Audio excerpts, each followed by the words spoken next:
All right, we're live. Hey. This is kind of a weird lineup. This is, I don't think we've had this lineup in like ages. Yeah. I don't know if the Sean Nathan lineup had happened before either, so, or at least not for quite a while. I was told that it was literal years. Like years on years. It's been a long time. Like 14 years, something, probably. Yeah. How did it go last week? That was last week. Okay, I thought I might have missed one, but I went well. Yeah, I think so. We mostly the game stuff was easy to talk about.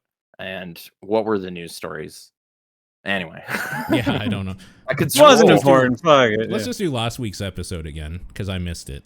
Do it again. All right, well, I have to leave then, so have a good one.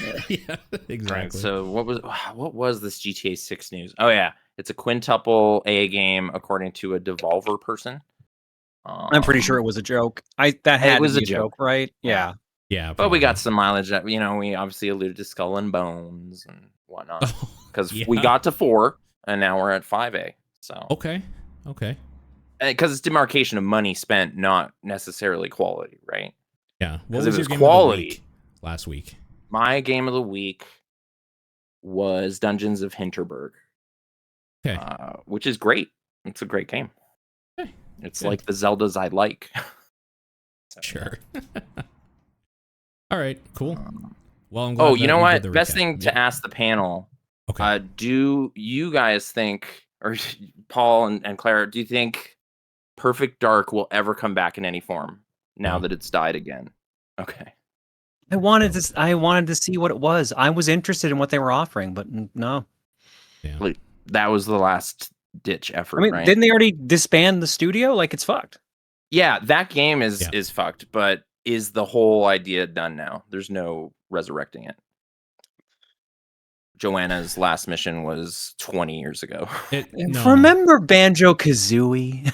Yeah. And I don't that think took so. 8 years. If we do, it'll take a while. Or Banjo Nuts and Bolts 2 is 17 years, now waiting. So they won't do that. But anyway. Yeah. Does ukulele count? No. Okay. Anyway, it's this week's episode, September 11th, special edition. Yeah. It's good we did the recap. Claire, you've been gone forever. What have you been up to? I've been gone for 7 episodes, 7 weeks at least. It's been almost 2 months. Yeah, it's been a while. I don't even know what I was doing in that time span. That's a long time. I've been to 2 cons, 1. Yeah, let's talk PAX for a second, because I'm curious how that con is. Boy, that still is the same con. Wow. Yeah, okay. That tracks. It's in different buildings now because they built a new building. Okay, that was. But it's now it's spread over like 2 different buildings. There's like 3 different ways to get in, and it's kind of a little bit of a mess. But the new building is nice. Is there still that Taco Del Mar or whatever that everybody lines up at? The Subway and the Taco Del Mar, I think, are both gone. I know the Subway is.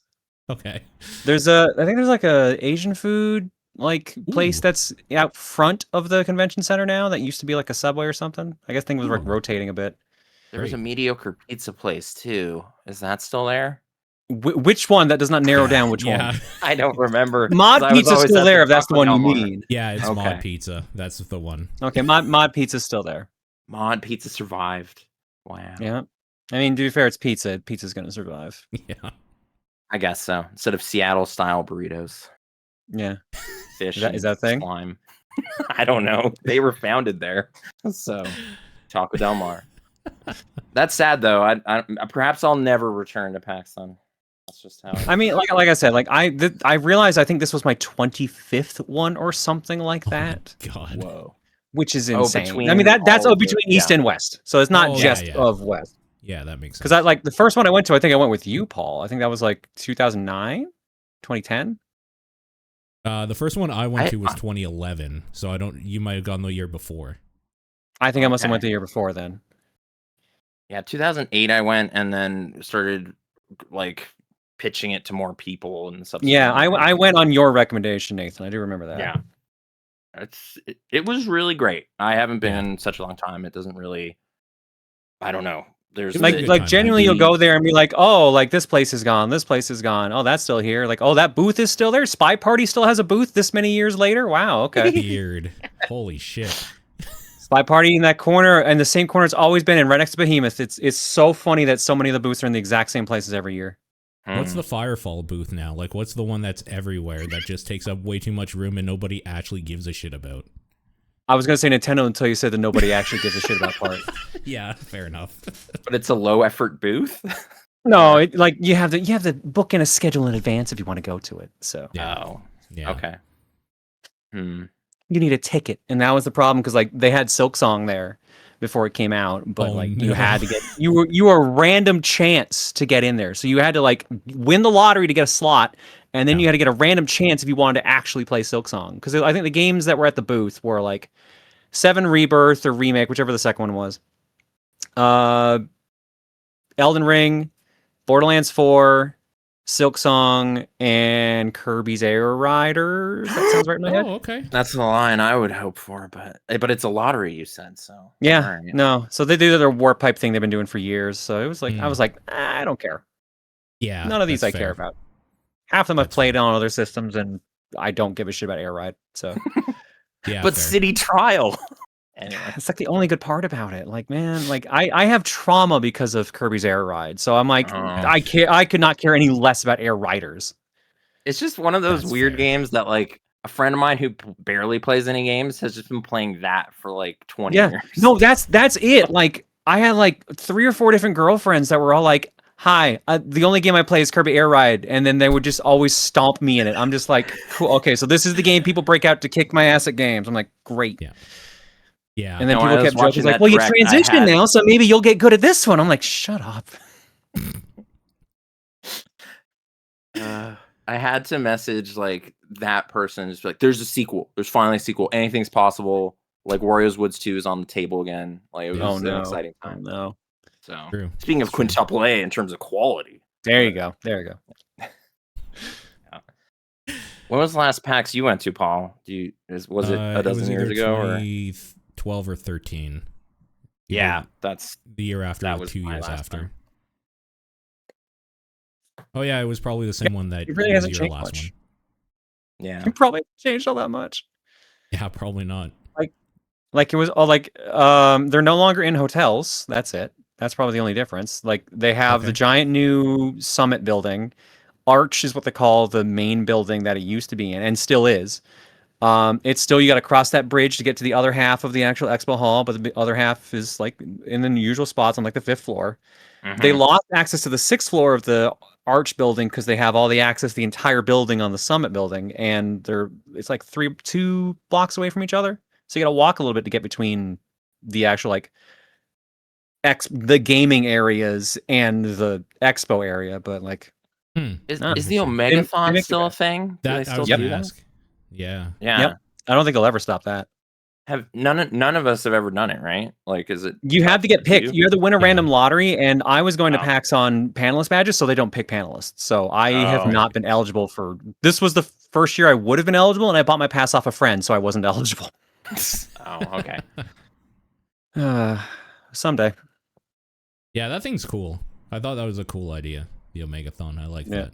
Final Day's always fun. I like that. East is always in teams, and West is just solos. I didn't. It was a glitchy skee ball machine for the final one time. It was pretty funny. Of course, it was. That's pretty funny. That's pretty good. Yeah. Awesome. Okay, well let's just jump in. Claire, you've been gone forever, so why don't we talk about all these games? Because I actually want to know about some of them as well. Wow, that's okay. All right. Actually, we haven't talked in a long time. I have to ask you: have you played Ragebound, Ninja Gaiden Ragebound, and what are your opinions on it? I have only played the first stage, whatever you want to call it. Because I played the demo and then I played the first world. Okay, it's good. It's good. Yeah. I'm not. The problem was so many other things came out at the same time. Yeah. Because I'm like, I literally on this trip I was like, I'm gonna play. I have Ninja Gaiden Ragebound, Shinobi Art of Vengeance, Zexion, and something else I had on my list. And I just ended up playing Zexion because Zexion took forever. Dude, Zexion looks so fucking good. Holy shit. Why don't we talk about Zexion right away? Oh my god, fucking Zexion. By the way, this is a top 10 perspective. I'm Claire Wheeler. Oh yeah, I'm Paul Fleck. And I'm Nathan, recurring person again, I guess. I'm, Recurring Nathan, yeah. Like also starring Maggie Roswell style. But yeah. Yeah, exactly. Very important. Boy. Yeah, let's start with Zexion, I guess. God. I have never played a game I have loved and hated so much in my life. Sure. It's a fantastic Metroidvania that looks like looks like Metroid 1. Lots of hidden secrets, lots of cool abilities that aren't quite standard stuff. They borrow a little bit from Axiom Verge, they borrow a little bit from like Metroid, obviously, and there's some other creative ideas here and there. Brutal difficulty though. Oh, interesting. Absolutely brutal difficulty. Oh, okay. Like, to put this into perspective, it tracks your deaths. I ended the game with about 338 deaths. Oh my god. Wow. Yeah. Okay. Yeah. Actually, they gave me like a screen cap at the end of the game of like how I did, and if I give me a second, I can just grab that. How does it deal with 17 deaths? hours. Does it checkpoint you, or like how annoying is it when you die? I guess is my question. It depends. It follows mostly the Metroid rule of you die, you go back to your save point. But if you're at a boss fight, like in case you accidentally wandered into it, they'll give you the option to continue at boss fight or restart at boss point. So you can walk in with all your gear and like at the normal levels. That's great. And there's a bunch of gauntlets in the game, and they'll start you either at the beginning of the gauntlet again or at a checkpoint mid gauntlet. But like the gauntlets are brutal. Okay. Yeah, 17 hours and 14 minutes to beat the game. 100% items, 100% map clearance, all equipment.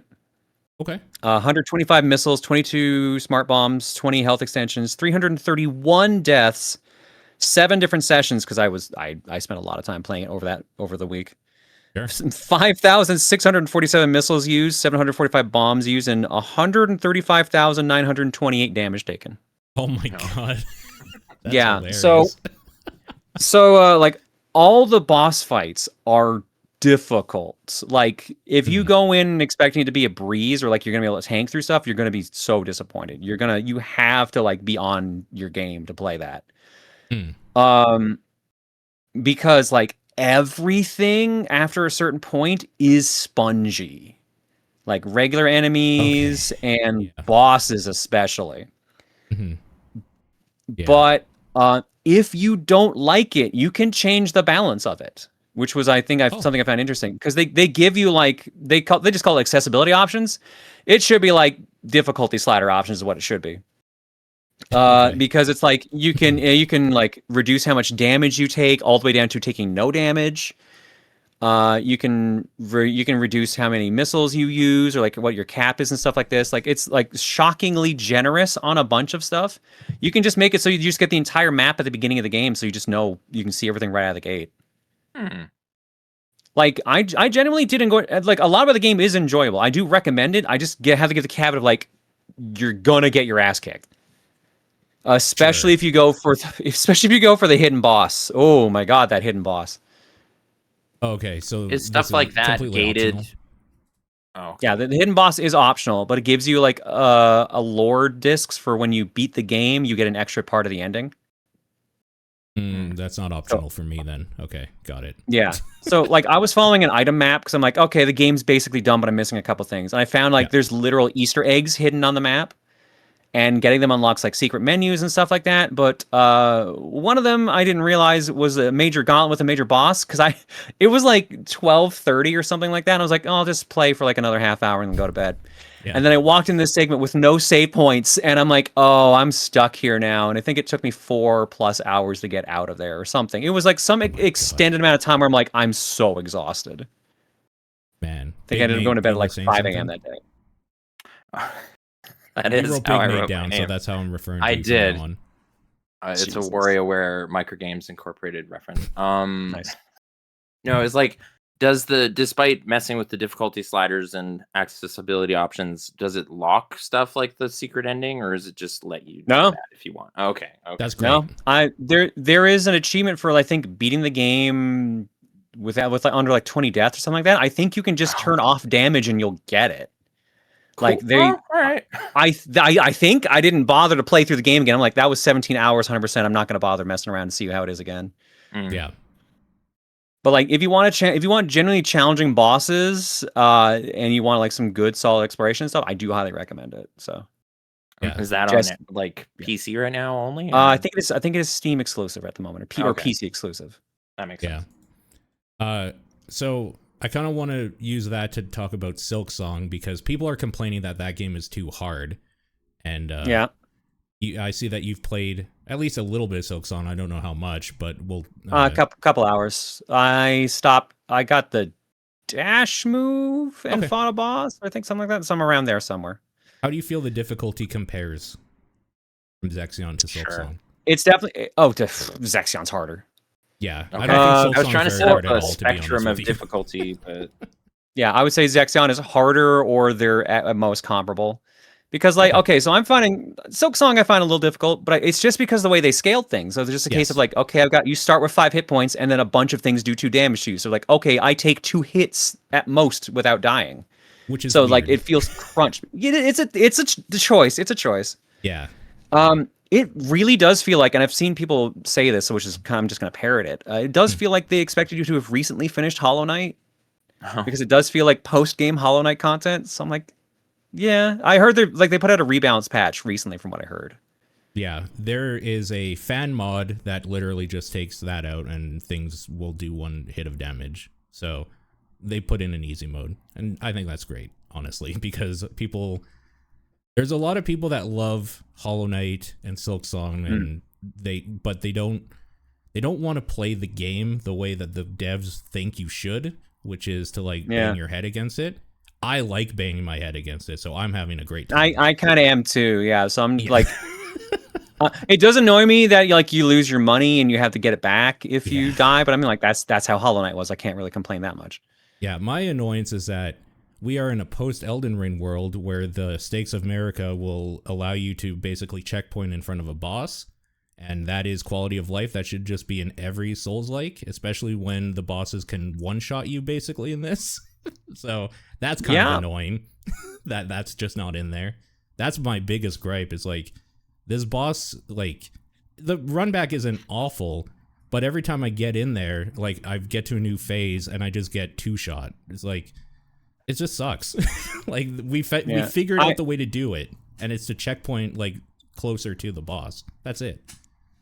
I got so freaked out when I was just exploring, and I ended up running into this boss with a parasol. I'm like, oh, you look like you're gonna be really hard, and I got lucky and beat her first try. But I'm just like, oh, this could have been really bad. Nice, yeah.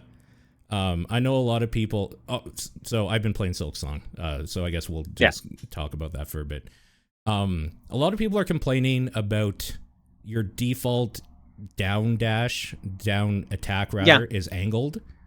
How do you feel about that? It is not the fact that it is angled that bothers me. It took me a second to get used to it, but I was like, okay, I kind of like a dive kick is helpful. It is how short the dive kick is that upsets me. Sure. Fair enough. Because I'm like, because it goes like that. I'm like, why are you stopping? Just go to the ground. You want me to platform with this off of spikes? Let me go to the ground instead of like having to weirdly time my hops for this move. That is the thing that bugs me about it, because sometimes I'll just miss and I'll take damage instead, stuff like that. But like, you can use the dive kick to parry enemies. That's like that giant ant enemy what people were complaining about. I would fight. I was parrying him with that shit. That was fun. Yep. Like, yeah, genuinely, I think the dive kick ends too early. I don't mind the fact that it is a dive kick. Yeah. I'm mixed on the dive kick being used for like those little flowers you have the platform off of, like the ones you got to hit them with, because sometimes you will overshoot because of the bounce. But like the dive kick in combat, helpful. Yeah, it's pretty cool. I especially like that because this one gives you kind of like a forward trajectory while you go down. You can actually use it to sequence break pretty easily in some spots where it just... Oh, really? Okay. You can like drop off something and then use your way into like an area that obviously you need. Yeah, okay. I've done that a couple times too. So and that just feels like, good. because it extends your horizontal jump just enough to make some gaps. Just a little bit. And then there's also a ledge grab in this game. So if you like get close enough to a ledge, you'll just pull yourself up, and it just feels good, like you won one over the game or something, even though they clearly knew that people would do that. So yeah, I'm sure they expected people to sequence break. Yeah. I've seen people saying like they never found abilities others have that they found earlier in their playthrough. Like it has the wandering of Hollow Knight that I really loved. Same. So like I'm still getting what I want out of it. For sure. Yeah, no, I totally agree. I've heard that people are saying certain bosses have played out differently for them. So I'm not looking up anything about it yet because so to clarify where I am, you know how in like a lot of games right before like the final encounter, there's like you must grab these things, these MacGuffins or whatever. The MacGuffins. Okay, yeah. You'll open the final way. I have 2 out of 3 MacGuffins, so I went back and started 100%ing. I haven't made it to the cathedral yet. I used the key that you buy out of the starting place, and that's where I got like. Yeah. Is that where I got the dash, or is that where I got something? I got something good there, whatever it was. I don't remember what it was. Yeah. I like. Oh right, no, I remember the last thing I fucking did. I became Mary Poppins. That's what it was. That's the last thing I did. Was I got the Mary Poppins ability. That animation is so cute with her dress just like ballooning up and her little legs dangling while she's falling. It's very good. It's so goofy. Yeah, yeah. I love that game. It's more Hollow Knight. It's all I wanted. I just want. Yeah, if you don't like Hollow Knight, you will not like Silksong. If you do like Hollow Knight, you will probably like Silksong. Yeah, I do like how much like I think the movement tech is really good, and I can't wait to watch a speed run because there's the dash that you speed runs under 2 hours. I believe that. Yeah. There's the dash that you were saying you get pretty early, which is just a forward dash basically. But if you hold it, you do a run. And that run doesn't break momentum down like steps or slopes or anything. So you can just fucking bolt across. You can bolt. You can attack out of the dash. It does a dash attack. Like its movement's real good. And those dash attacks are different based on whatever weapon you're currently you're using. I won't say weapon because it's not really. It's all the same weapon. Yeah, it's cool. Yeah, there's a lot. It feels like the next evolution of that first game, which is why it's annoying that it doesn't have some quality of life that those likes generally have. Well, it was supposed to just be an expansion, so it kind of makes sense. Totally. Game's fucking huge, though. I'll tell you, like, every time I've played that game, I've played for like 6 to 8 hours sessions. I just can't stop playing it. So basically, during work days, I don't play it anymore because I'll stay up all night accidentally. But yeah, game's great. Let me see. Yeah, I'm at 4.7 hours, so I've got a ways to go. Yeah. 4.7 hours, and I have 6 out of 52 achievements. So. Yeah, they also. I have found no health extensions in that almost 5 hours. I'm like, dude, where are they? I'm 30 hours in, and I found 2. Oh no. I haven't found any parts. I found the one in the shop. I couldn't afford it at the time, but like I have not found a single one. I've gotten my silk meter extended, but like that's about it. It's super rare, but it's cool because I feel like every time I've gone to a new area, I've gotten great stuff out of it. Like a cool new movement thing, maybe the sub weapon things are kind of neat. So you know what's annoying actually about the sub weapons is that they're great. And at the beginning, you constantly have the shards to refill them. At the end game where I'm at now is that if I use them, I just run out of my shit because they're so useful in a lot of those boss fights. They just make it go faster, and I'm impatient as shit. So I would rather just like do a bunch of attacks and use some of the cool ability because it looks cool, right? You go into a boss fight and you're just like bouncing around and throwing shit down, setting up traps, and you're just blowing shit up. It's like, this is fucking awesome. Oh, I'm out of shards or shells or whatever. Now I can't do anything except attack. Yeah, I don't know. The game is so cool. The game is so cool. Maybe we can do like a spoiler cast at some point when we both finish it, but if I ever get a chance to finish it, because I have so many other games I want to play through. At this point, I agree. Yeah, I'm with you. I don't know. That game seems huge, so yeah, what a cool game. What else have you been playing? I got really into what's called Mosaic puzzle games. So these are basically, imagine a Picross mixed with Minesweeper in a way.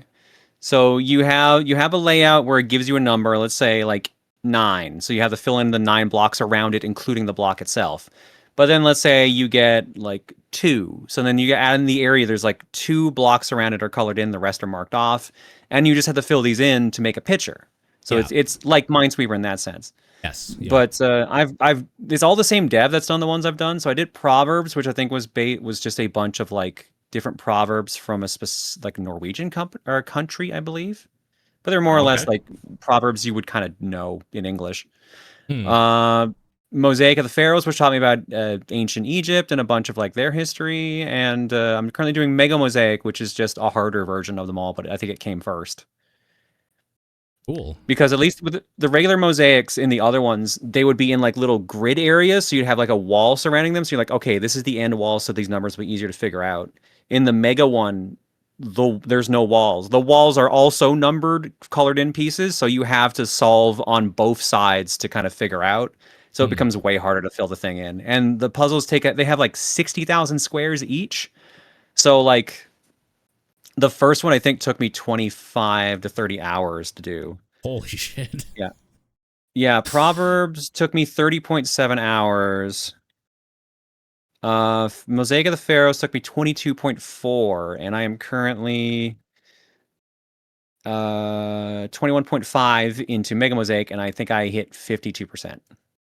Wow. These are quite cheap too. I'm looking them up right now. No, they were on sale recently too. I know at least the one I'm currently playing was on sale recently. This one's $2 Canadian right now for Mega Mosaic. Yeah. 75% off. Give them a try. Proverbs and the Pharaoh one's probably gonna be easier to get into, but like it plays like cool chill wave stuff in the background. It's fun to play. Not great to stream because apparently all the music gets free copyright or whatever you want to call it. So like on YouTube, I got slammed, but I'm like, oh, that sucks. That does suck. Yeah. I beat DK. Yeah, no, I recommend it. It's been my fun. Like I have no energy. Let me just vibe for a bit. Yeah. Beat DK Bonanza. That was all right. I liked it. I don't want to spoil things. I got the last Bonanza transformation and beat that world. And then a story thing happens with Pauline. Have you seen? Is there a lot of music where you currently are? Well, or have you even started that floor? I guess is a better. No, so I as soon as the cutscene finished, I called it there, and then I haven't been back to it because everything has come out like this last week, specifically. So. You still have a couple worlds left to go, a couple floors left to go. That game, when you get one of the transformations, that game completely changed my life. I think that game's amazing. That one transformation is so fun. And the only thing I'll say is that if you played the Gunk, you'll know what I mean, because I thought that was super fun. That was a fun. I'm going to assume it's the one I think it is. Is it number 4? Yeah, okay, never mind. That's the hint I needed. Yeah, that's the one. Yeah, that was my favorite one. I was just like, this just makes everything way more fun. It's so fun. It's so fun. Yeah, it's great. That game's fun. That game's fun. I burnt myself out on it trying to get through it 100%. So, and even then, I don't do 100%. Don't. I'm not gonna do the discs. Fuck that. I'm just gonna do like. So there's a way to grind out the discs actually pretty easy. I didn't have to grind out the discs very much by the end game. Oh, okay. But I'm having fun now, but yeah, that game. Yeah, one of Pauline's outfits gets you increases the rate on them dropping, and it's an amiibo unlock, but you can get it in game. And when you get in the game, I was like, all right, I'll grind it out, and I had like 20 left to get, and I found like a constantly respawning fight I just did. That sounds fun. Yeah, that game was burning me out real bad for a while, and then I started having fun again once I stopped really trying to finish it. You know, when I was just anytime I would go into it, I wanted to go into it and just chill for a bit, and it became my P-Cross essentially, where I'm just I'm at a point now where the last thing I haven't done is I have to grind out a bunch of banana chips, and that's like the least interesting thing in the world to me to do right now. So I'm just like.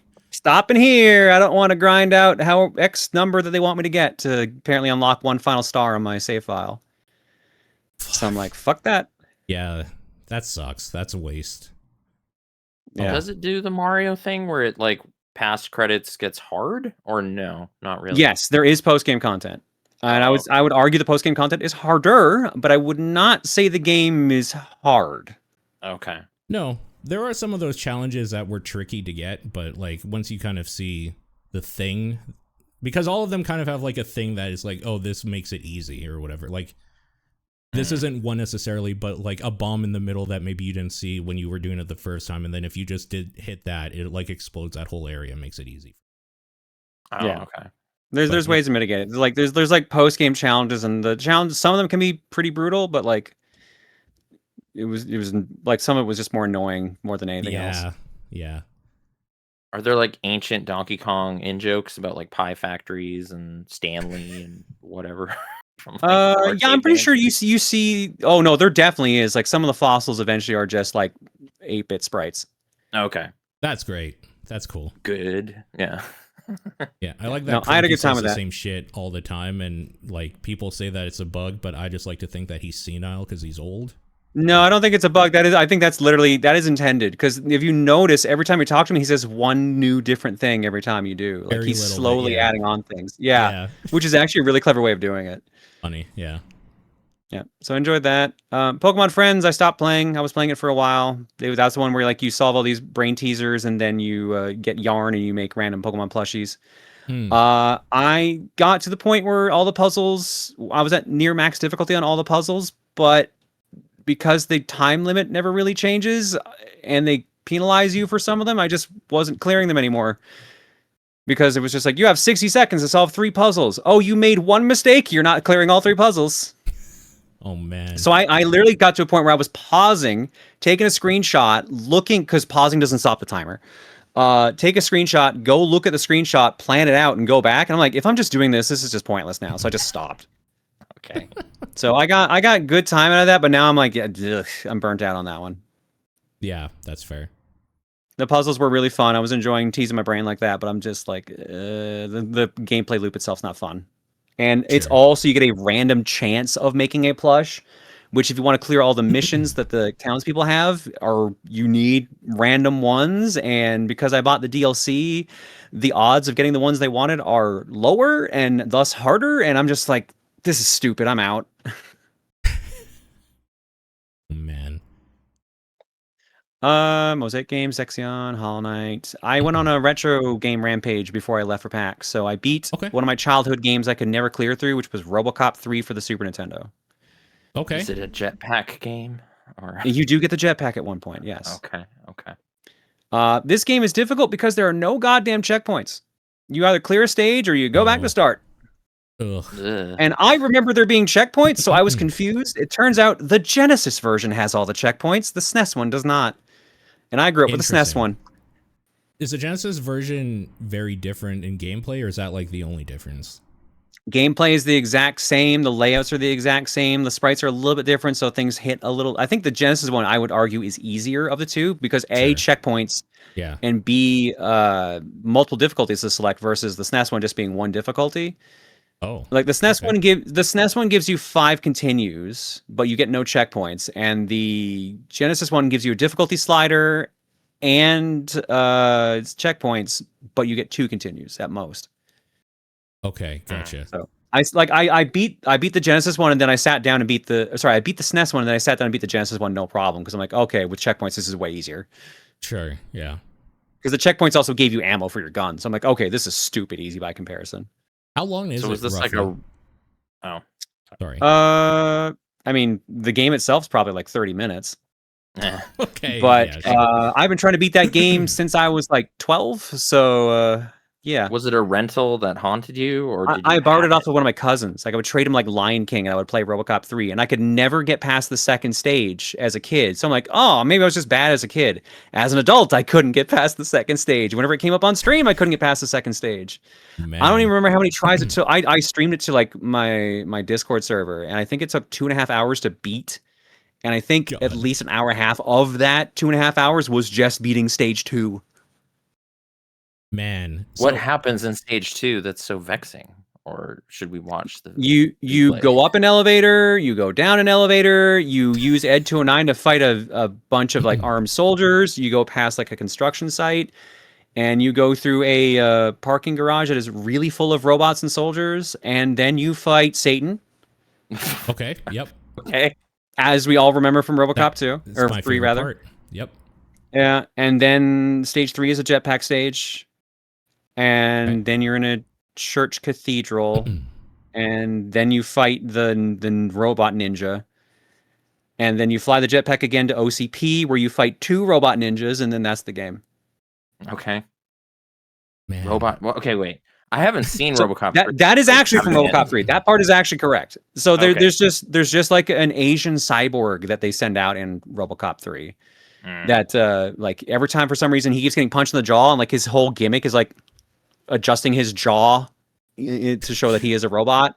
Okay. And like that's all I remember of that movie. I just remember them killing off one of my favorite characters and just doing some shit like that. Like fire robot that's called S8N, and you're like, yeah, it's Satan, and he's. I don't know, like I don't even remember. It might be in the movie, and I just don't remember. Like it's maybe something used as like a distraction thing, but literally it is painted red, has horns and a tail, and it's like that. I'm like, this is just Satan as a robot. Okay. Or there was some concept art that the developer got, and they're just like, okay, oh right, I remember why the game's also so difficult. Other than no checkpoints, there's no iframes, so if something's touching you, your health just melts away. Oh man, cool. I hate. Yeah, that now shit. I'm remembering. Now it's all coming back to me. Is this Data East or who made this? This is Ocean. Ocean. Oh, okay. And on Genesis, it's Flying Edge, which was a Acclaim. Cool. I heard Acclaim's back, but yeah, I know, which is wild. News. Hopefully is that in our news? No, I it didn't could be. Yeah, we can put it. Just grab stuff quickly. Story. Yeah. So after that, I beat Shinobi 3 and Shinobi 2 in getting ready for the new Shinobi. Yeah. So yeah, those are fun. Yeah. I don't think I've ever played any of those. Shinobi if you're gonna play any of them, play Shinobi 3. Shinobi 3 feels the most up to date. Because Shinobi 2, Revenge of Shinobi is good, but it's stiff. You can definitely tell it's like a game pre-90s. And Shinobi 3 is like 92, 93, so it feels a bit more modern. It has that horse level where you're on the horse. Yeah. Oh, you get a horse level, you get like a surfboard level. Yeah, the music in that game is fucking phenomenal too. That's Yuzo Koshiro did some good shit. At least he did Revenge, and I think he also did 3. But in Revenge of Shinobi, you can fight Spider-Man, the Terminator, and Batman and the Hulk, depending on which version you play. Right. Okay. And Godzilla. Can't forget Godzilla. Just a miniature Godzilla? No, he's pretty big. Okay. Junior Godzilla. It's Godzuki somewhere around there. Okay. Does this ninja always have a scarf of note, or is that the PS2 game? The PS2 one accentuated the scarf basically, but he's always had like a little bit of like a sash or something. Okay. Ninjas. Other than that, at PAX I played a couple games, which is funny because I didn't do it till the last day. Okay, yeah, I'm excited. I went the entire time without playing some. Blocks for Babies was one I'll talk about first. Yeah. So this is Tetris, but also Doom. What? Oh wow. Okay. Yeah. So I don't actually know what this is, so I'm looking it up right now. All right. So it has a demo on Steam, or it might be when the next fest happens.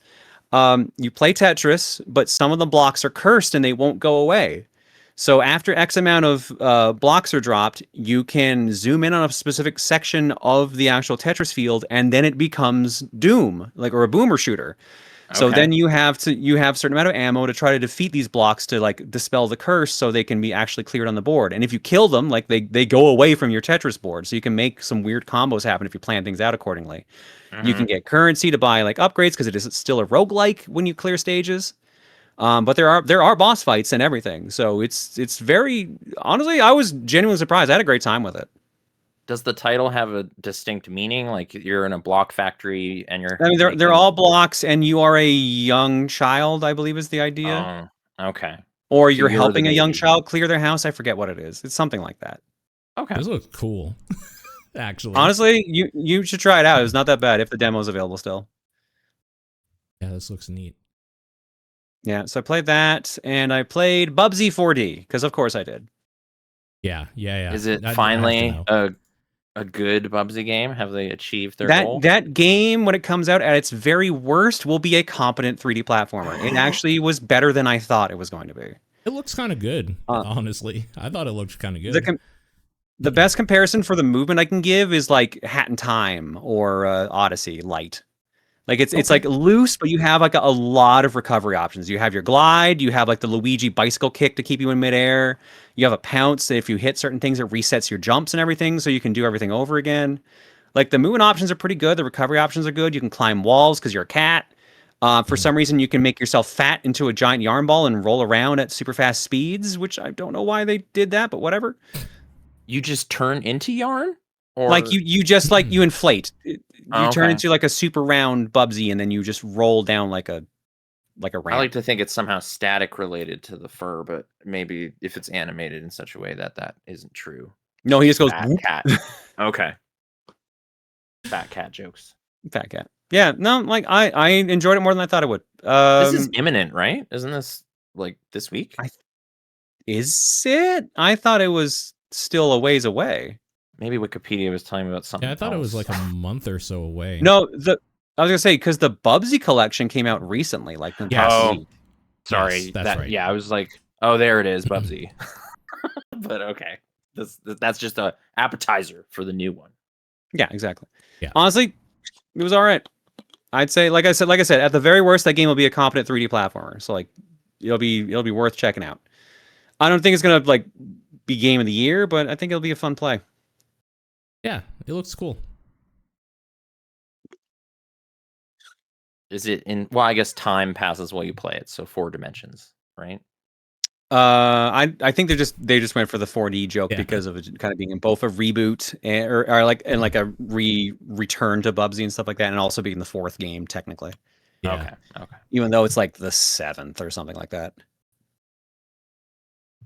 Did you get to play Art of Vengeance at all yet? No, I played the demo. That was it.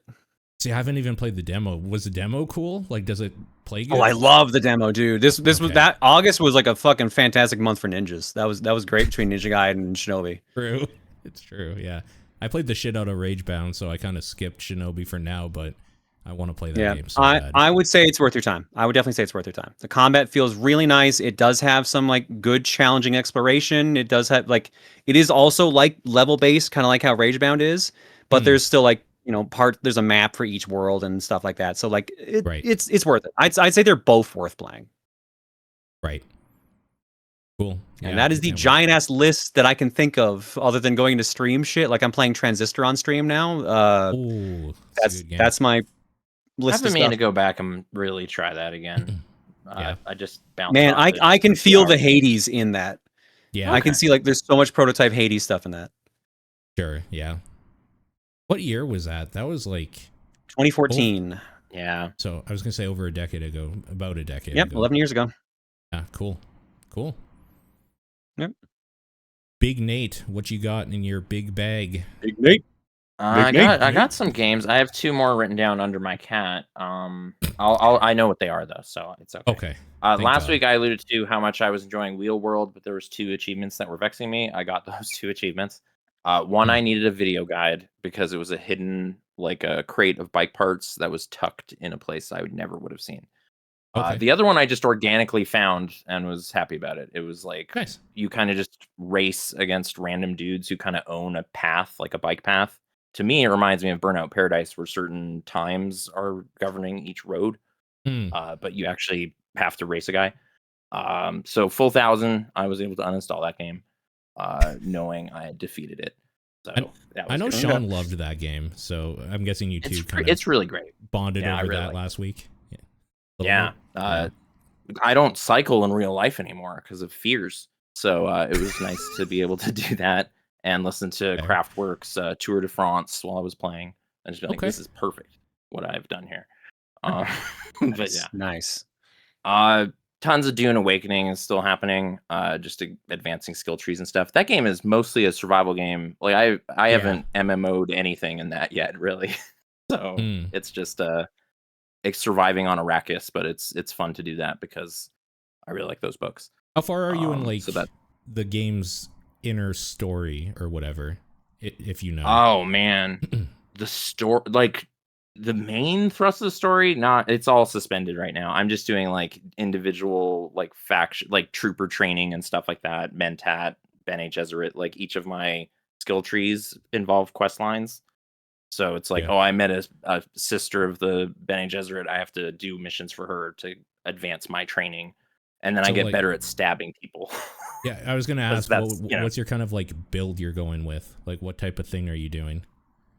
Kind of technology stuff through the Mentat skills. So I have like turrets and things, and like shields and whatnot, grapple hooks. And then I've so far been speccing a lot of trooper stuff because that was just available earlier. So I have a lot of gun abilities, but at some point I'll probably respec towards Bene Gesserit stuff too. That's kind of what I want to go to as well. Yeah. But I think that stuff might not be good for early game. Well, yeah, my original character that I played like 10 hours with on the other server was more Bene Gesserit.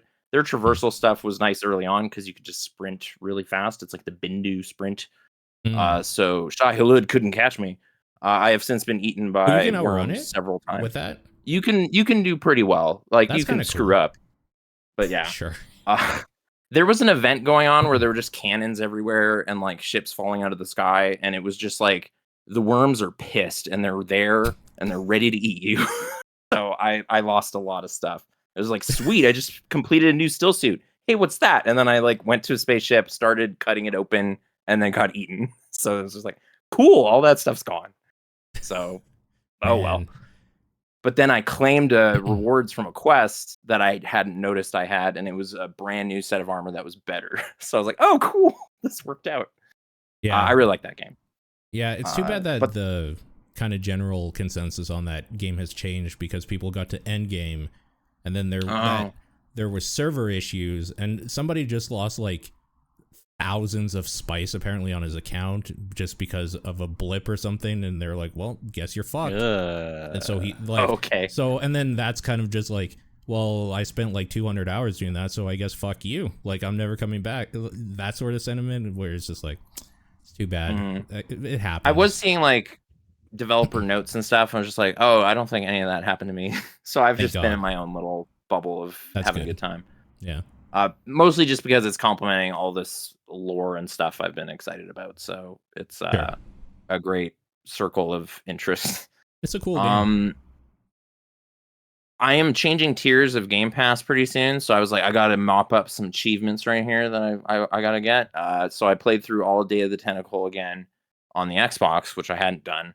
Okay. It was the first time I went into Maniac Mansion, did a bunch of stuff, and murdered a hamster in a microwave. I'd never actually done Congratulations. Yeah. That's like the experience with that game. Pretty much. Yep. It was so morbid. It's just 3 kids standing in the kitchen committing this sacrifice to the achievement lords. It was terrible. Yep. But I could then stop playing. I just love that game's time travel chicanery, but at some point I was just looking through what the stuff I missed was and figuring that out. In a similar vein, I was 3 of 4 episodes done Bluey, the video game. There's this kids show from Australia about parenting, and it's really charming. I'm glad I watched enough episodes to get what they were referring to a lot of the time. It's just like, oh, I remember this. This was great. Remember when we played Don't Step on the Lava or like Keepy Uppy? Yeah. This was fun. So I had to finish that 4th episode. The 5th area is just the beach, which is just like, hey, we beat the game. Let's hang out on the beach. There's like nothing really there. But you can play all the mini games there too. That is an easy 1,000 if you want 1,000 points. Or if you like Bluey and want to be Bluey or Bingo. Or their cousin and uncle will show up in the DLC. It's great. What's that perfect? Muffin. That game has DLC? Or like some extra episode or something with like more pick-upables, like racquetball rackets or something are just scattered around. You have to find them. But you get to play as Muffin, who is the best character.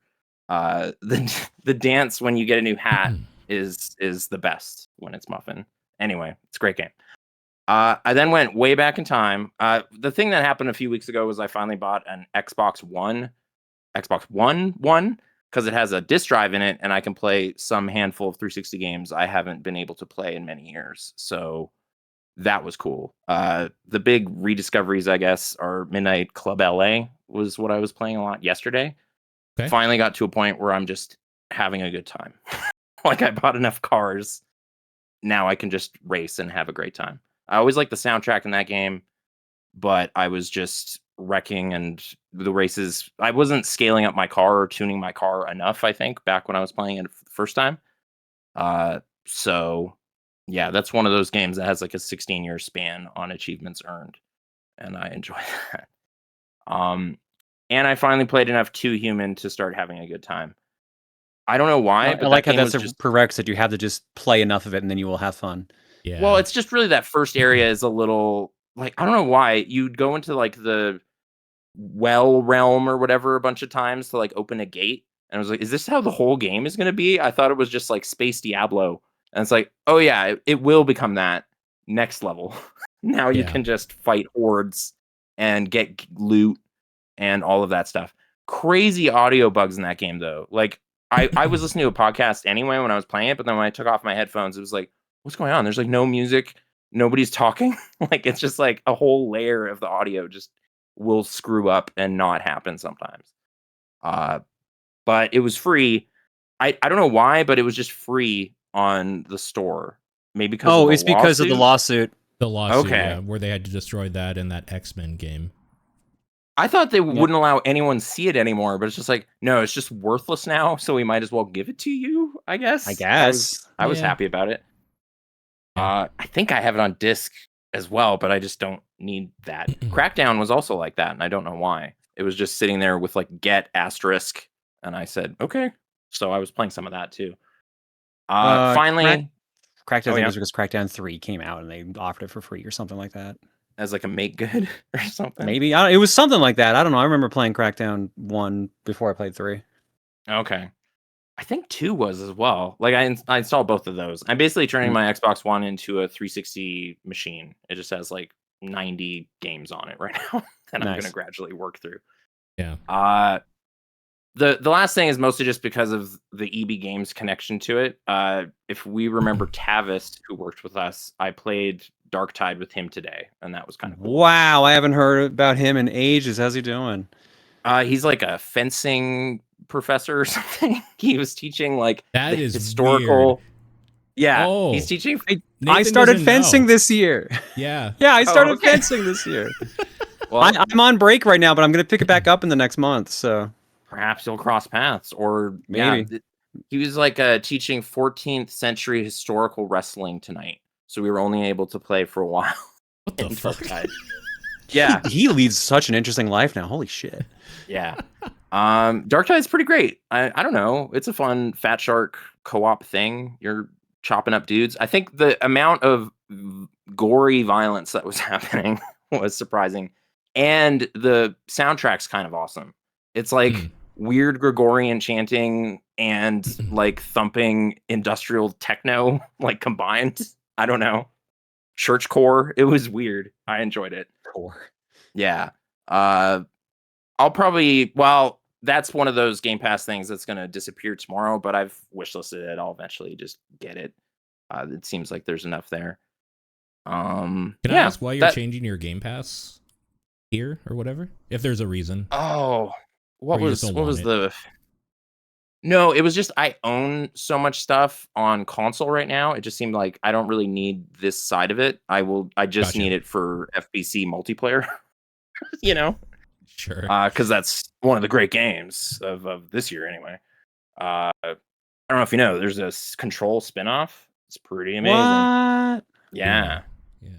I just keep getting weirdly defensive about that game because all the news I keep seeing, it's like, it's underperforming. People hate it. It's like, no, I love it. It's so good. Underperforming because they didn't really advertise it at all, really. They didn't really advertise it, and they gave it up for free on PS5. Yeah. Oh, did they? There's another mission coming soon. Remedy keeps telling me, so I don't know. I'm trying to evangelize that game a little bit. I think it's great. So yeah. And that's really the stuff. That's the stuff. I guess of those, I saw credits on 2 of them. So those will be the contenders. Oh, except Wheel World. But yeah. That was a problem with 2 Human is that when you finish it, because I know you'll get to the credits, that game just ends, right? Like basically mid-conversation. Wasn't it? Yeah, wasn't it supposed to be like a trilogy or something? It was. Then the second part is supposed to pick up literally from that exact moment where something is happening, and it never does. So that's really shitty. Was that Dennis Dyack? Like, it was Yes. Silicon Knights, right? Dyack was still like, yeah, that's the one. That's him. Yeah, there's a Klob joke in there. I got a gun that's just called the Klob, and I was like, cool, but it's like a laser. I don't know. There was something about that game's loop of like range combat and basically proto Batman sliding around to combo a bunch of different dudes. Like, it does the kind of lock onto a guy and like fly at him with a hit, and then you can just keep doing that, but it's all analog because it was 2007, and that was what made Fight Night great. I also got Champion. Yeah, Xbox 360 is back here anyway. Hell yeah. So it's been fun. Nice. News time? Or no, you have a game that you haven't talked about, Paul. I do. I've been playing Cronos, The New Dawn, which is Bloober's How is new game. this? Do you like Dead Space? Yes. Yeah. Yeah, It's all right. You'll probably like this then. So my big problem with it is that it's obviously very inspired, I'll say, by Dead Space, in that there is a lot of that DNA in there. However, the thing I really like about Dead Space is the combat. Like, I really like the dismemberment, The mechanic, stomping, and the stomping's in this game also. Oh, okay. But it doesn't dismember or do much of anything, so it's kind of just there for aesthetics, and that kind of sucks. There's no dismemberment in this game at all, so that kind of sucks. The combat in this game is kind of meh, so that kind of sucks. But the environmental design, the enemies, and the story are fucking phenomenal. That story is crazy cool. So this sounds like the exact reason why they were asked to do Silent Hill, because usually the combat in Silent Hill sucks, but the atmosphere is important. This is still Bloober's best mechanically feeling game. Like, they're getting better every time, which is great because they were dog shit for a while, but they've always done atmosphere well. That's kind of always been the thing they've done good. So that is still good. The story in this is you play a character named the Traveler, or just called the Traveler. You don't know like anything about your kind, but you have the ability to go back into time and pull like the memories or souls of people from then to like in your phylactery, they call it. So you're like a techno lich or something. Like there's some cool hence shit the going Cronos on name. Hence the Cronos name, yeah. And it all takes place in this like apocalyptic world where a disease took over humanity and it basically turned people into weird like tentacly necros type enemies. Wow, you are describing Dead Space basically. Like, it is just so a marker. If you put this and Dead Space beside each other like a trailer, if you didn't like know, you would probably, if you didn't know like what Isaac looked like and stuff, you would probably not be able to tell the difference. It's very inspired is the word I'll keep using. It's very inspired by Dead Space. But I love Dead Space, so I'm in. Like, I think that's great, and I think the story is pretty cool too.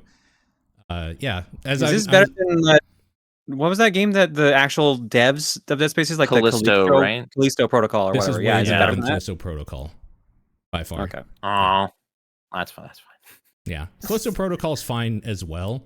But it seems to have dismembering. So Callisto Protocol's like actual combat and stuff is better, but I did not give a shit about anything that was going on in that game really, other than just like spooky horror town stuff going on, and that's fine. But like the story in this kind of has me hooked in the way that I need to see what happens now, because it's getting cool. There's some cool shit going on.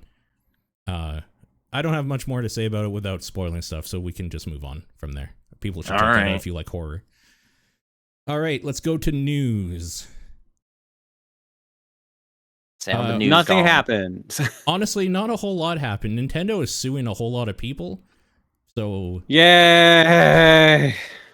Classic. The first thing I pulled here is as of the 4th of September. So this was, I think, just right after the last podcast, or maybe that same day. Nintendo has run out of inventory parts for the new Nintendo 2DS XL and LL, and also 3DS models or whatever. So their repair service has ended for those.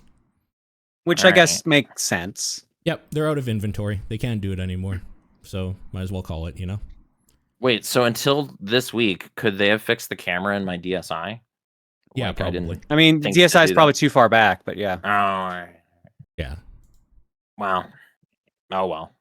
Because they're talking about 3DS models and 2DS models. Yeah, exactly. Not DS. Yeah. They still got Wii U parts though, or they're just honestly, weren't enough probably. in the channel. Yeah, okay.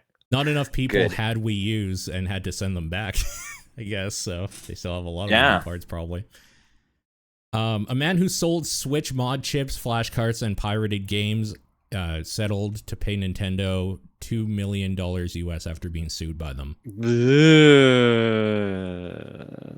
Are they flushed with that kind of cash though from all the evil crimes? No, they won't be. Just like the last guy that did the exact same thing too. Oh, okay. Yeah. They do have his name in the actual thing here, the settlement or whatever, but I don't know. It seems weird just like blow calling up their him spot. out. Well, it's kind of weird. Yeah, saying his full legal Christian name. I guess Modded Hardware might be what he like his company name or something. I don't know. But anyways, Okay. $2 million. One dude having to pay a company like Nintendo $2 million because of what he did. Fucked up. I know that the previous guy they hit is like had to file for bankruptcy and is still like paying them out for ages. So yeah. Nintendo's MO. Yeah. And speaking of which, the lawsuit against Genki is over now. Who they were suing because Genki leaked the 2DS hardware specs before they announced it or whatever. The 2DS, or do you mean the Switch 2? The Switch 2. Yeah, Switch I still 2. had DS in my mind from the last story. The Switch 2, which apparently they admitted that they got from like a black market dealer type person or whatever dealing that information. So they admitted that they knew it was illegal. So like, kind of fuck them. So very smart people, basically. Yeah, I never bought any of the Genki stuff. They do like accessories and what third-party accessories. They're like the Mad Cats for Nintendo shit. The settlement amount was unknown. Oh, dude, sorry. The reason this name is reminding me of anything is Professor Genki was a character in Saints Row, so I don't know this at all. I was like, oh yes, I know about Genki, but I do not. Okay. Fair enough. You've probably seen like their peripherals or something in a game store. Probably. Some of this looks familiar. Yeah. Okay. I don't know if they were any good, but I'm led to believe they were kind of like literally like the cheap kind of garbage version of stuff that you could buy. But I don't know. Never bought it myself. So Nintendo is still litigious. Yeah. Yeah. Yeah, that'll never change, honestly. The last thing I pulled is Acclaim's back. Or coming back, I guess. Hooray! Yeah. As an indie publisher, like I was, we're not going to see any of the amazing. Well, this is what Atari did. This happened to Atari. They came back like what, 5 years ago now? Yep. And they just still been have like IP library stuff though, don't they? Atari does still own IPs. Like they own Bubsy. They own their classic stuff like Missile Commander and stuff like that. Like those arcade games. So they've made like spin-offs of that. Like you can get like all those custom versions of Breakout. They did the Yars Uprising with Way Forward and stuff like that. So like Atari has IPs. It's so far it doesn't seem like Acclaim does. No, Acclaim was basically a porting company, except for like the exceptions of like Turok and stuff like that. And I think they got rid of most of it. It's like Turok, Arrow was technically Sunsoft, but like now it's Sunsoft. But who has aggressive inline? Like, can we get another rollerblading game? I don't know if the market's ready for another rollerblading game. There was rollerblading in the Barbie movie, so they just need to make that deal happen. And then Tricks, right? $1 billion. Like Skate 4 is doomed, not because nobody likes it, because this is coming eventually to dethrone it. It sucks that we don't live in an era where that stuff actually happens anymore. Yeah. Anyway, there's indie games here. The one I did like the look of was extreme sports related. It's Hyperyuki Snowboard Syndicate. That's the Jet Set Radio looking snowboard game, right? Yeah. This person's flying through the air and they got cool hair. Looks kind of like Wheel World, but it's a snowboard. I don't know. I can hope it's like that. Yeah. Race, compete, and explore.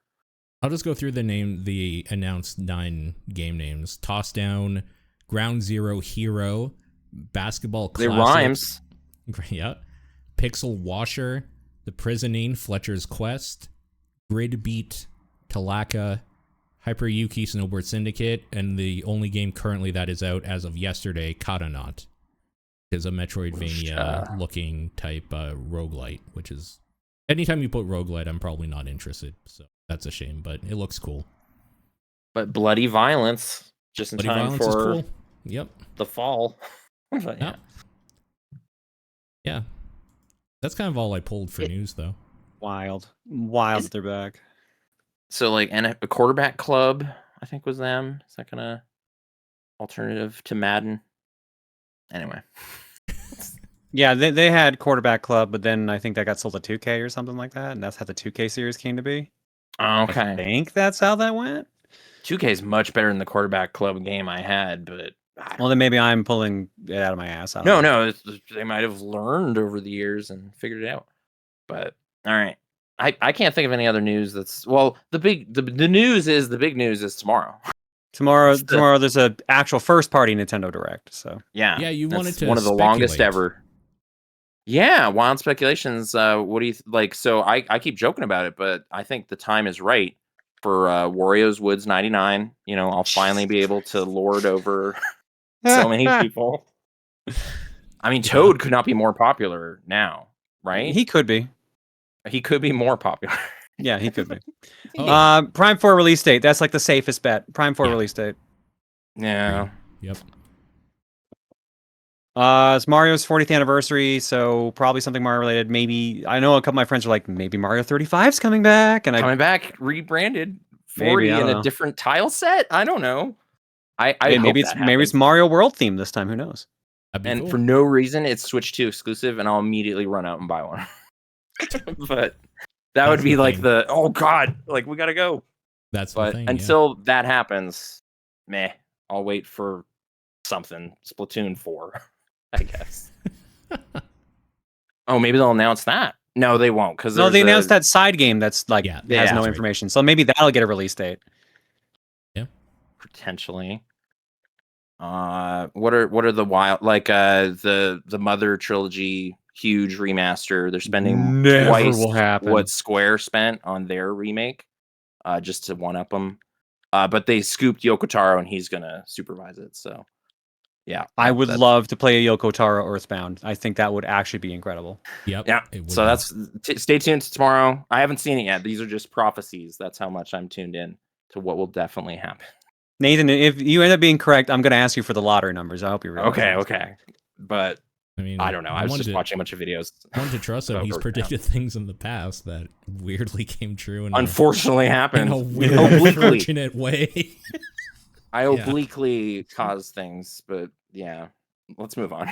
Yeah, let's move on to questions. You have something to write in, you can do so at topdownperspective@gmail.com, at TDP Podcast on Blue Sky. I think it's that on Blue Sky, and Twitter. I think both of them are the same. The Discord channel and Claire's P.O. Box if you want to send in something. You can be like Thomas, who writes, with Marvel Rivals launching on PS4 this Friday, what are your best tales of games being too intense on your hardware? When I was still in junior high, I got a Voodoo 3 card for Christmas. Ooh, shit. Yeah, okay. Yeah, I was like, hell yeah, I'm gonna be a PC gamer. I know how to install this and everything. Like, I felt like so cool. Yep. I didn't know what power supply restrictions were. So I put it in and it worked. The computer was working fine. I blowed up NHL 99 and about a minute into the game, it would crash. Anyway, I just see like the image would just like shrink to like a little tiny white dot on the screen. I'm like, what's happening? I don't know what's happening. We kept taking it back to the tech who sold us the card, and he didn't know what was happening either. He gave us like 2 or 3 cards, and it kept happening. Neither of us realized we were just maxing out the power supply. None of us realized it. So, and that's why I became a console gamer, because that was my Christmas gift that year. And instead, we returned it, and I got an N64. The path was chosen. Literally, I was like Unreal Tournament. I'm excited for this. StarCraft. Let's go with all this stuff. Mm-hmm. And then Fate decided, no, Mario Party. You're going to be a Mario Party content creator. Man. Tune in tomorrow for Mario Party stream. Oh yeah, they updated that, right? Oh yeah, but I don't think we're doing the new content because I don't care. I have the Piranha Plant camera. That's apparently the garbage one. I just think it looks neat. It's the garbage one, Is which 8 is so on the funny. Wii the worst one, or What? Is Mario Party 8 on the Wii the worst one that ever happened? 8's pretty good. Okay. I would say 10 if you're going to the numerical ones. 10's probably the worst, or the original because that one's just dated. Yeah. Yeah, 10 kind of screwed up the whole formula, right? Like 9 when they started doing the car thing, but it was still kind of okay. 10 had an identity crisis and just couldn't stick the landing on any of them. Bowser mode's the most interesting, and it's really easy to like break. I'm just thinking of like exceeding PC requirements. Like I got the PS1 Phantom Menace game, or PS1 Star Wars Episode 1 for PC. And I mean, to be fair, that was on PS1 as well. It was, yeah, and I didn't have a PlayStation, but I was like, oh, cool, it's on PC. I'll just go play that. That game is not good, so I was spared playing it, I guess. Eventually, I brought it to a friend's house who had a better computer. I was just like, oh, this is terrible. It's like a top-down platforming and stuff is going on. You don't really get to see far ahead to jump to that thing on the boo or whatever. So, maybe that wasn't a big deal. It's more like I remember playing hardware that was actively dying, like when I was playing Skyrim on my Xbox as it was red ringing, and stuff just started screwing up in a fantastic way. I'm just like, oh no, what is going on? Textures are starting to just not be here. And I was trying to make, like, I was piling a bunch of like dead goblins together just to be morbid, and it didn't like the physics I was doing. I don't know. It just gave out. I was like, okay. So I didn't play that, and I didn't finish that game for years. I think it was 2020. I finally like really finished everything. But yeah. What about you, Paul? Yeah, probably just the same PC game. Like I remember Crysis being kind of like trying to play that, and that just didn't go well. I always like when a console can't handle something that's trying, and Nintendo is like kind of infamous for this. So Nintendo is the king of that at the moment. When the Switch was released and they showed The Witcher 3, I just like started laughing. It's like, that's fucking hilarious. I love the audacity of trying to put these like giant, amazing AAA games onto this thing that's basically a little more powerful than a phone. Like, it's great. Apparently, that's like so the port was actually not terrible. Yeah, it apparently ran pretty well. It was just ugly. Like, and that's kind of where all of the resources go, right? They just dumb it down a little bit. So you can still play those games and enjoy those stories and everything. It just looks a little worse. But yeah, I like that. I always like when Nintendo just dumbs something down.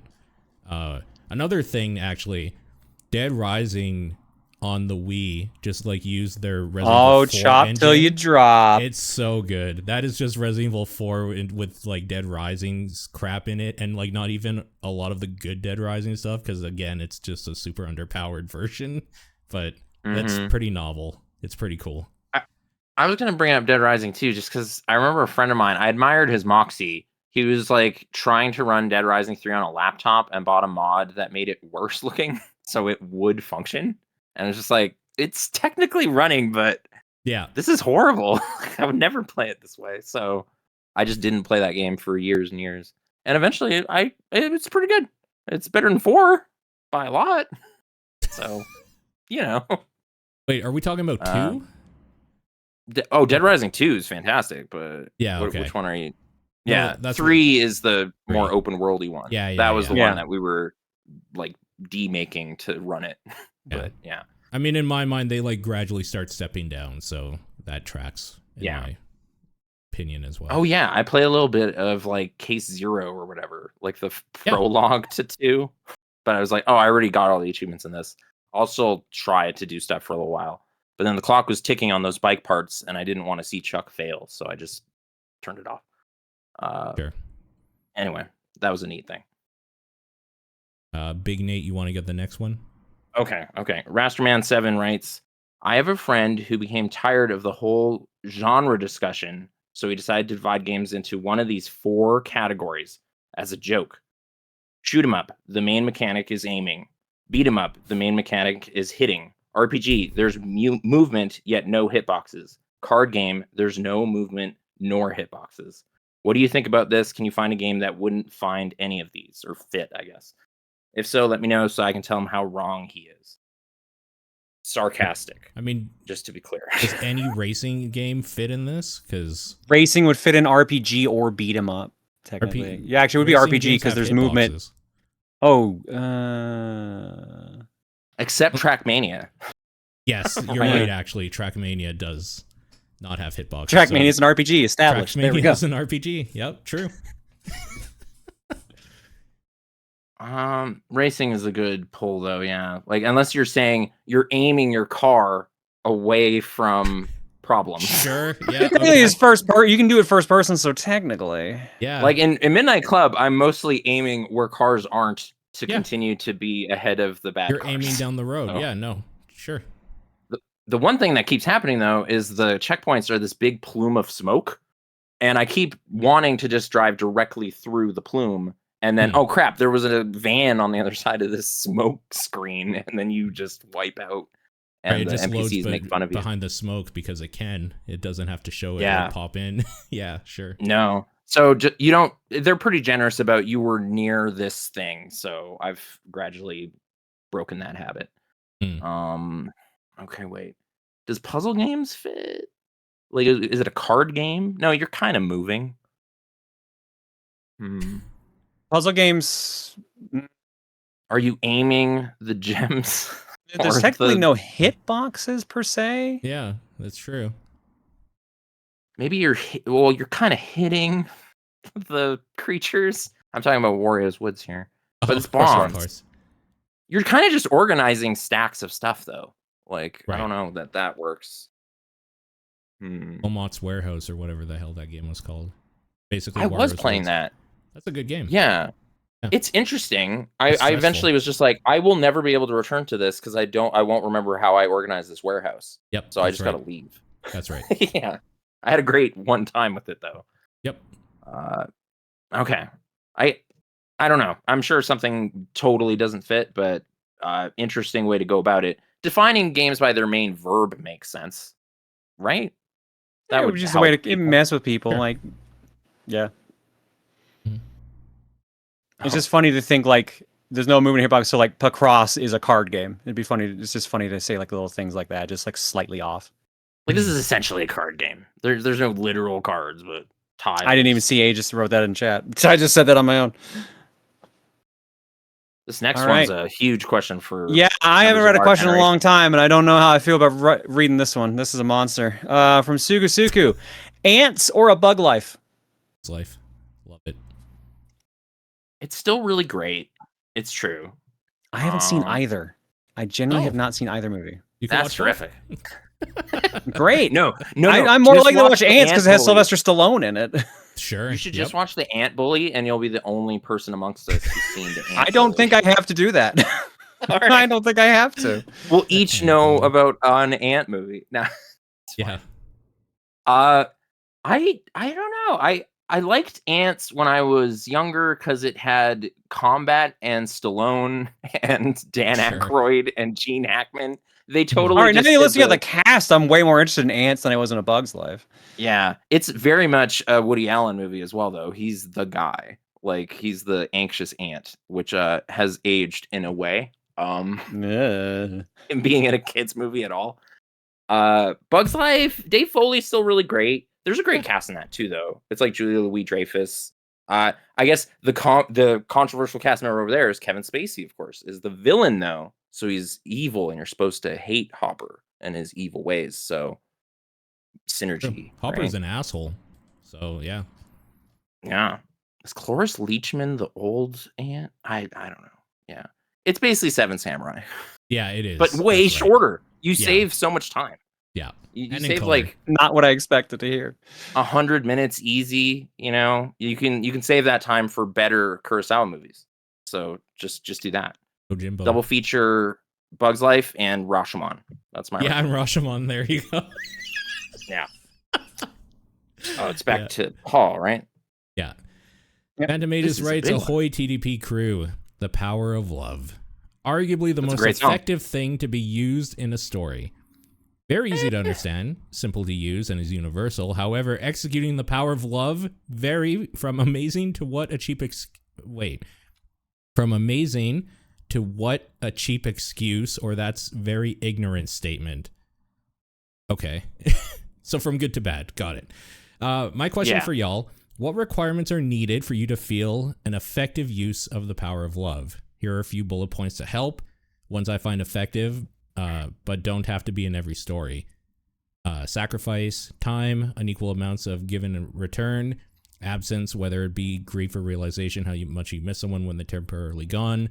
These also don't have to be exclusively platonic or romance. You can choose what you want. Mother's love, unconditional, sexual, obsessive, toxic. It's simply asking, why do you enjoy how this story does love over another? Okay. Well, one requirement would be two people. Two beings. Otherwise, two beings, yeah. Otherwise, it's there's very a robot in awkward mind. love story. Are you thinking of Her? No. Well, I did like that movie too, but I've only seen it one time.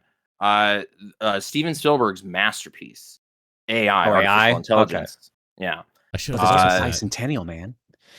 The Kubrick collaboration that happened. It's just something about the end of that movie with being frozen for thousands of years, but the thing that kept this robot boy going was he loved his mom so much. Was just like, oh, this is like the Mother's Day movie of the millennium. But I couldn't get my mom to watch it, so I know how great it is. But yeah, couldn't share it. I'll keep thinking about this, but I'll pass the baton around. Yeah, I have negativity. Wait, so what's the question again? What requirements are needed? Okay. I went that down give the wrong path. One love story an edge over another. There has to be there's your requirements for any story where it's like you need to have some weight to it, some sort of conflict. Or like a rival or something like that. Something that can make the story a bit more interesting other than oh, hey girl, let's date. Okay. Look at this, working out for these people. Yeah. There's not a lot there. How's that? Just bam, instant. Scott Pilgrim's a lot shorter than I remember it being. Although that's kind of how the beginning part of Up does its thing. But then there's trials and tribulations. Yeah. So, but then the whole theme of the movie's love changes to parental loss. Basically. Yeah. Loss and then parental. Yeah. Yeah. Pretty good though. Mm-hmm. Interstellar is a terrible movie, and that tries to pull this card in a way I hated. But yeah. That's between a father and daughter, but it's how it's relayed to the audience is just a little too get it? Do you get it? And I was like, I do, Christopher Nolan, but do you? And it's like, you're bad at this. Ugh. So yeah, I don't think he trusts people are smart enough for his movies because he used to not do that, which is pretty patronizing. Yeah. Yeah. I don't know. Greatest love stories. I mean, I think hopelessness has to be in there because there has to be. Okay. That would be Romeo and Juliet, which is considered one of the greatest love stories. So yeah, there has to be like a sense of tragedy, I think, in there somewhere that it either overcomes or like shows how powerful like that emotion can be. I think it's important. Mm-hmm. Chapter House Dune, pretty amazing love story. It's a 6th book. Okay. Yeah. I won't elaborate. It's just enough said. Trying to think.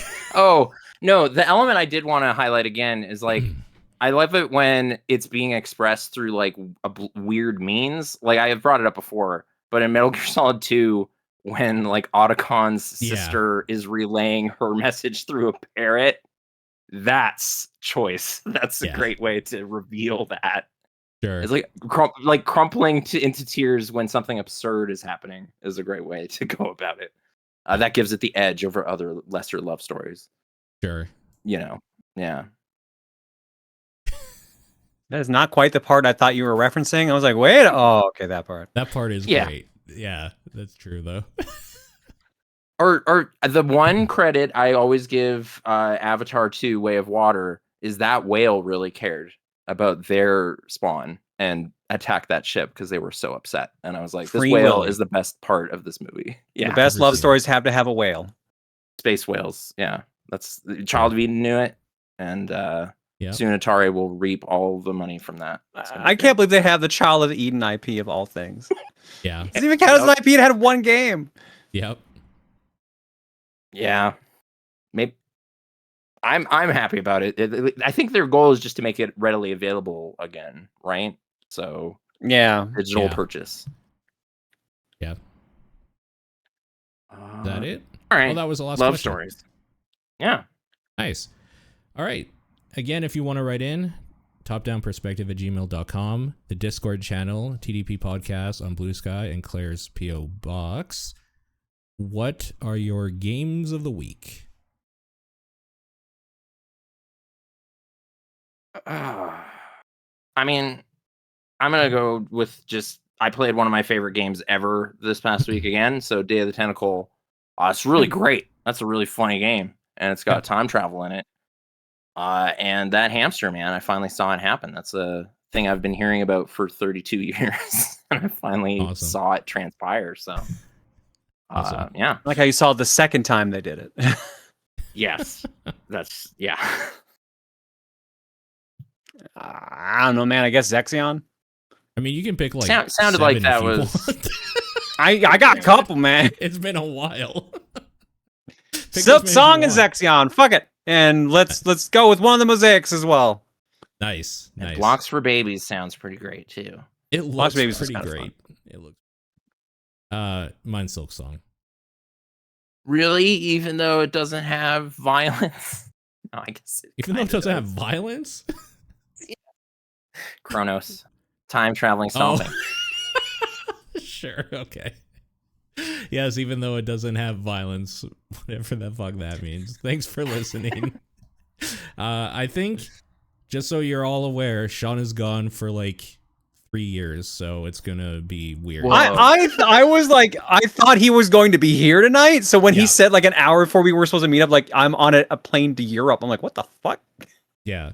I knew he was going to Europe, but I didn't know when, so the fact that he literally sent a message an hour before we were going to go live saying, remember, yeah, because he's the one that sent the message, like, so we doing this on Thursday? I'm like, I guess so.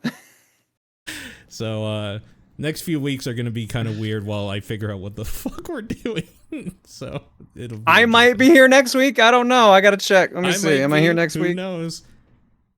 Big Nate will definitely be here. He's taking over the whole brand. It's yours now. Just give you the keys and walk away. He left for a couple years, came back by storm. He's had his fucking vacation. Now we all get ours.